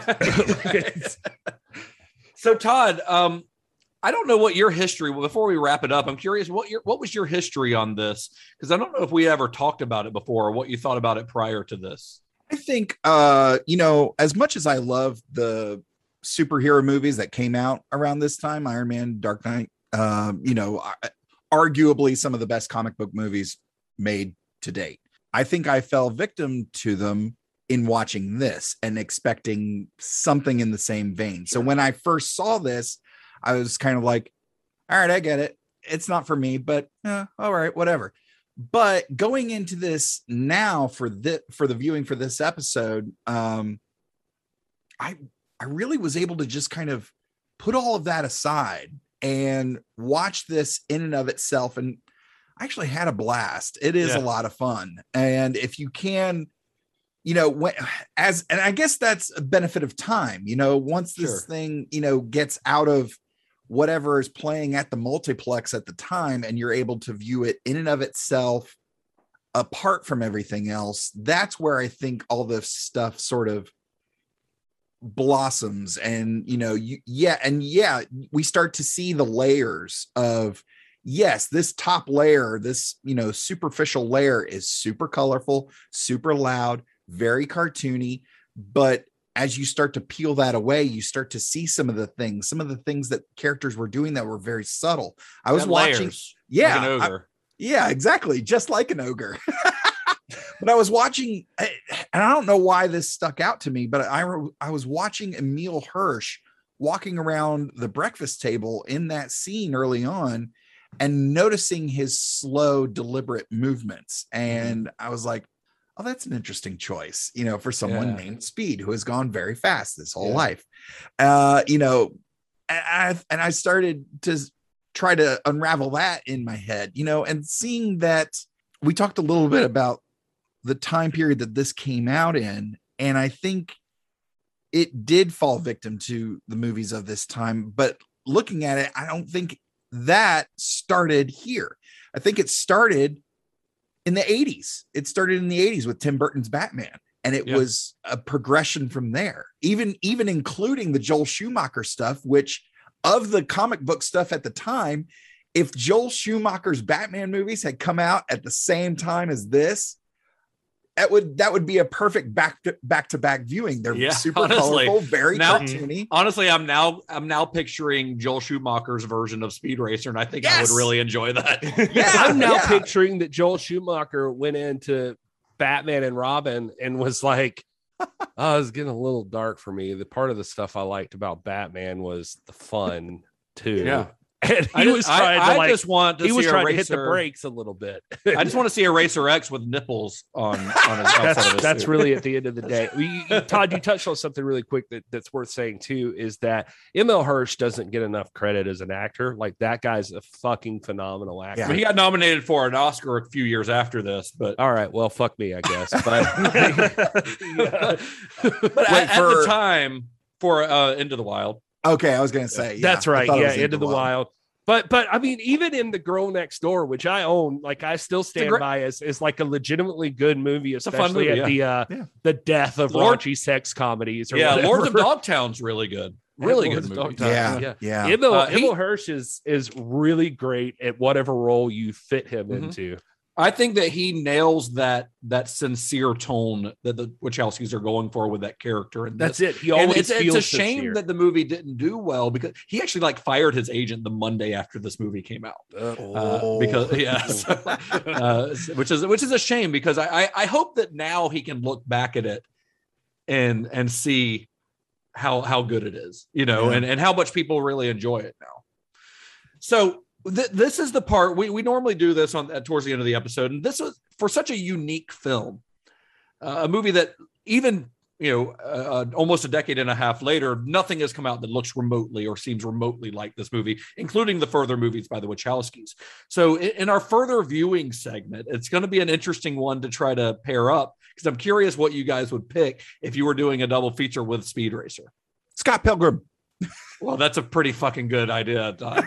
That's the one. And the reason I said it like that is because I assumed all of us were going to say it at the same time. I got a different one, but that's a great one. I would say I was definitely thinking of Scott Pilgrim, just because I hesitate to say did it better or anything, but I feel like Scott Pilgrim, this movie helped Scott Pilgrim be able to exist. This movie walked so that Scott Pilgrim could run. Is what there you go. Exactly. It's like, I feel like I would watch Scott Pilgrim more often than this movie, but Scott Pilgrim wouldn't exist without it. But also, Scott Pilgrim was not successful at the box office. I think it's normal audiences weren't ready. I just think Scott Pilgrim gets character and the craziness, all of it balanced perfectly.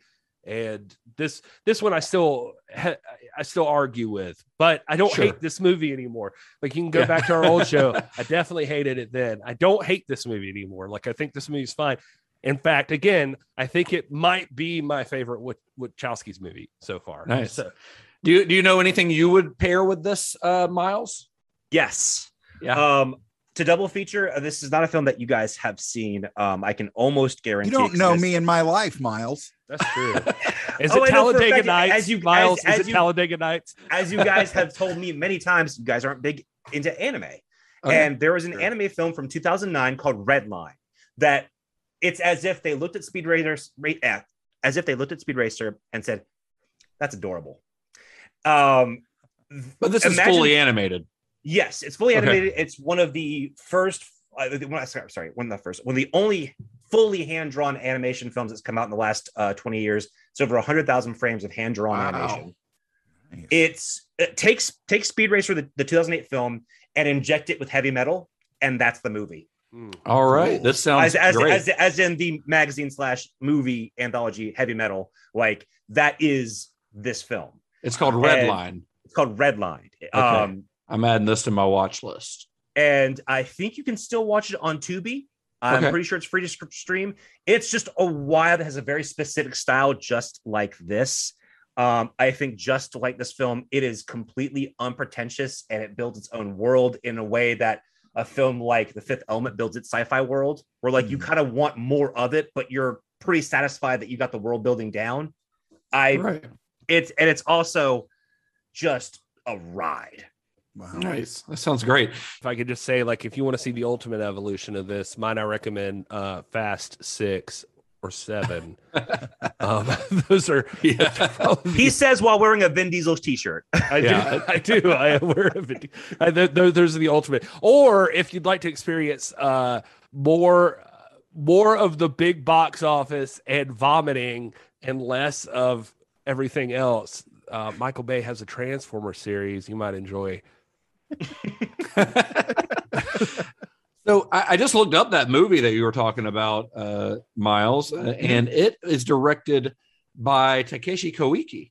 Yes. Nice. Very cool. I think we talked about him. We talked about Koike on the fucking Animatrix. Correct. That's right. Yes, he did world record on the Animatrix. So we talked about him on that. Yes, which is one of my favorite segments of that movie. So go back and listen to you will love that movie. Okay, I'm really excited to watch it. I think he also did like Afro Samurai, or like maybe the pilot, I think, or the pilot of Afro Samurai. He's done some great stuff. This is kind of his actual, like, his one vision. He did a short film that it's kind of a prequel to this universe that he did years before Redline came out. It took them like 7 years to make Redline, and like Speed Racer, didn't do that great. They didn't market it right. I don't know what happened, but it's we did it for our anime this past May on The More You Nerd, and it just blew us away. Wow. Well, I'm going to watch that. He did the for sequel sure. to Vampire Hunter D too, the Bloodlust or whatever. Bloodlust. But I think we mentioned that on the Animatrix episode. But so my pick for a double feature with Speed Racer is another movie, more recent actually, that's also based on a Japanese manga, also from a prominent director, and also a major failure at the box office, and that is 2019's Alita Battle Angel. Oh, okay. I was worried you were going to say Ghost in the Shell. No, I haven't seen that. But I haven't seen either of those. Well, I didn't watch Alita until it came out. I watched it like last year for the first time.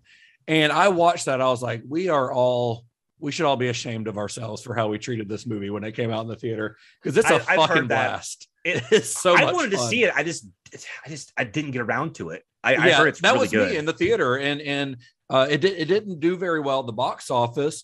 And I don't think that it did very well with critics, but it is a fantastic movie. I mean, it is just super fun, it's a shame that it didn't do well. And hopefully, maybe it'll have like a cult resurgence or something, and we'll get the follow up, because it definitely ends in a way that it's opened up to sequels. I'm not sure what's going on with that, but it's really good. I mean, directed by Robert Rodriguez, co-written by James Cameron, and it stars Rosa Salazar, Christoph Waltz, Jennifer Connelly. There's some well-known people, but Rosa Salazar is a name you might not know, but she has most recently appeared in a show on Netflix called Brand New Cherry Flavor, which is really outstanding as well, especially if you're into the work of like David Lynch and specifically Mulholland Drive and Twin Peaks, or even Lost Highway. Definitely check that show out, but it's really good. But Rosa Salazar is the star of that, and she plays the title character in Alita Battle Angel. And I do remember watching it for the first time last year on HBO or something, and just going, why are people not talking about this movie? It's a blast, and it's really fun.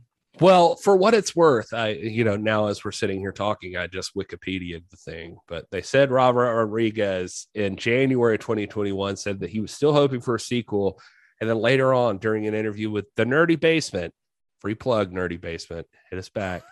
Rodriguez claimed that he would try pitching Alita if the Book of Boba Fett series, which he helped direct, succeeded in knocking people's socks off. Nice. Well, I think the Book of Boba Fett's going to do just fine. Yeah. Spoiler warning. Spoiler warning. It'll do well.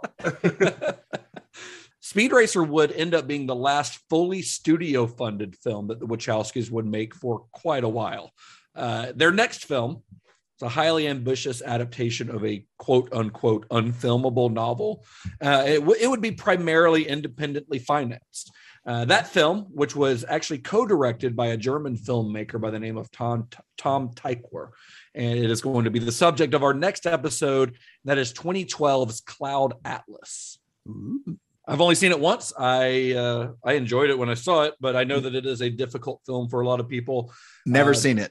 I didn't expect either of you to have seen it because a lot of people didn't see it, but it's a spectacle. And I don't remember a whole lot about it, except I do remember being kind of awed by parts of it. But we'll see how it goes when we rewatch it and talk about the creation of that for our next episode. I said the last time would be the last time I would mention that interview, but I will bring it up again just for this. That I did see Lana saying that nobody has better range as an actor than Tom Hanks. Like that, that is the greatest actor. She was talking about that they don't believe in more than one take the same way. That they're like, if you get a take, you're like, okay, well, we've already got that take. If we're not feeling it, we want to try a different take. Like, let's give them something different. Like she's like, for example, hey, that was a great take for this action scene. Now do it like your mom just died. And they were like. Jeez. And they're like, no matter what you throw at Tom Hanks, though, he just hits it every time. That doesn't surprise me one bit.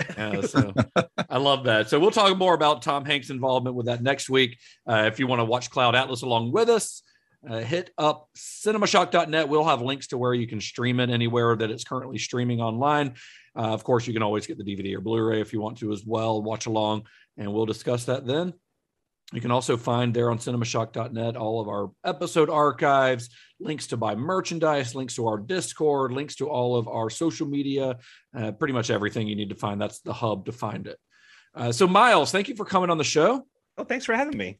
You are Miles, for those who don't know, he's been on the show before, but if you're maybe a new listener, you might not be familiar with Miles because it has been a while, but he's the co-host of a couple of podcasts, 3 now, I think, right? 3. You're up to 3. But I'd say your main show is still The More You Nerd. Yes. The More You Nerd.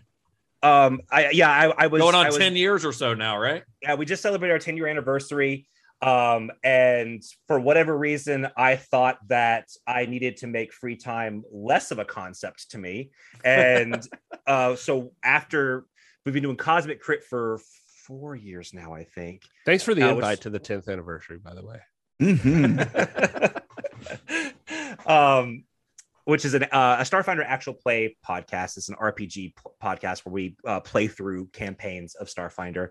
And my current, or I guess my brand new show, is Kaiju versus History, where we go through the history of kaiju films. Yeah, so that would probably really appeal to a lot of people who listen to this show. I agree. So that sounds fun.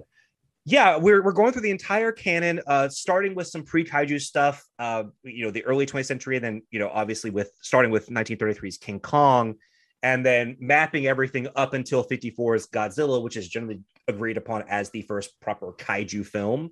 Mm-hmm. And we're just now getting out of the 50s, which is mostly a bunch of really shitty American giant bug movies. And the less said about them is the better. There are a couple of good ones here and there. There are. And we were largely trying to avoid some of those because they're not kaiju films, but we also wanted to show what was going on in American film as to why something like Godzilla made such an impact. Right. And so we're going to go through everything. Actually going to end when we end this show. I'm going to start recording that one. Nice.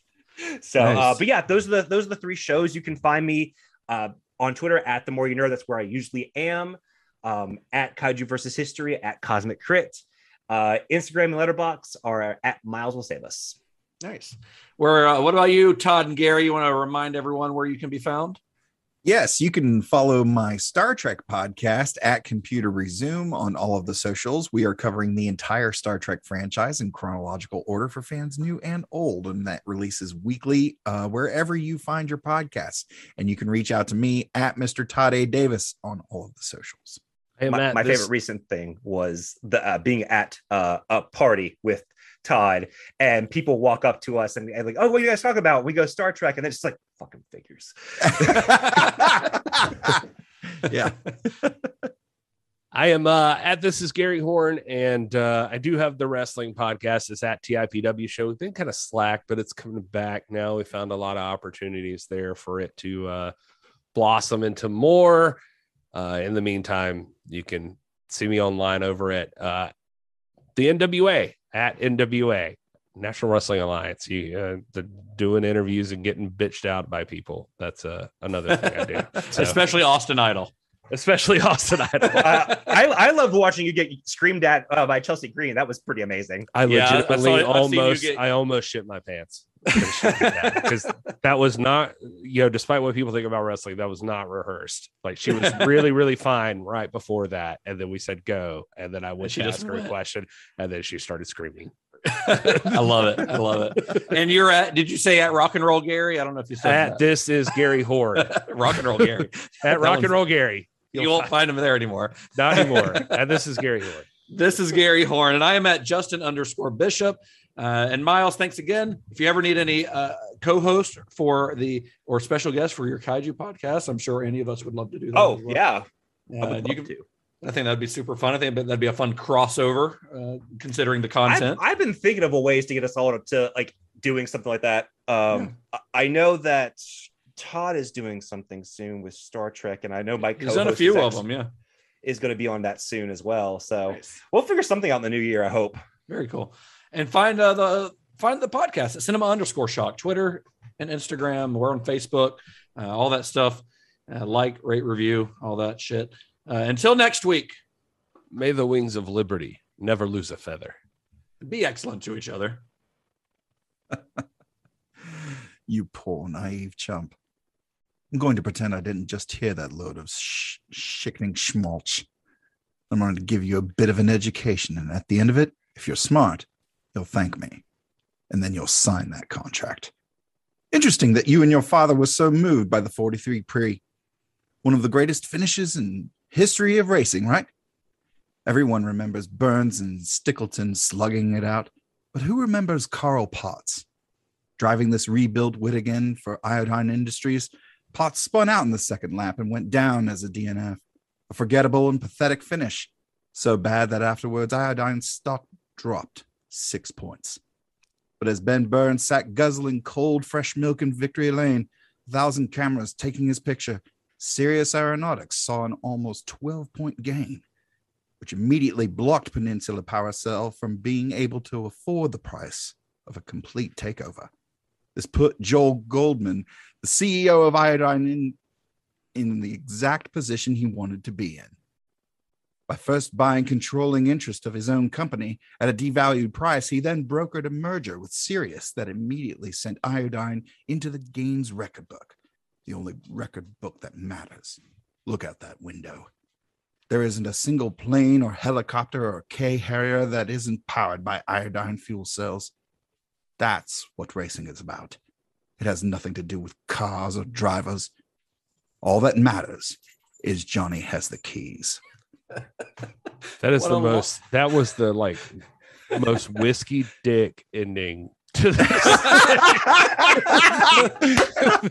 Well, I didn't get to do the fun part of are you ready to become a real race car driver?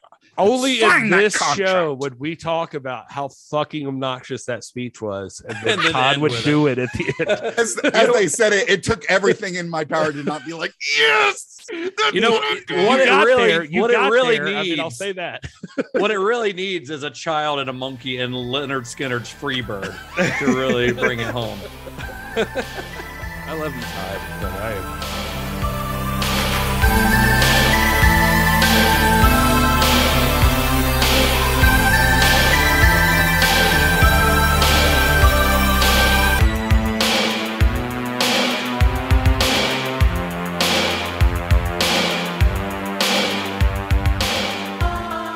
I've been walking around like for the last, because we watched it 2 weeks ago. I've been walking around for 2 weeks going, are you ready to become a real race car driver? Sign a contract. Don't do it again. I love it. All right, I guess we got to go now. Miles, do you have an ending? I am not following that up. Oh, thank you. That's fair enough. All right. Johnny has the keys, everybody, for whatever ungodly reason still.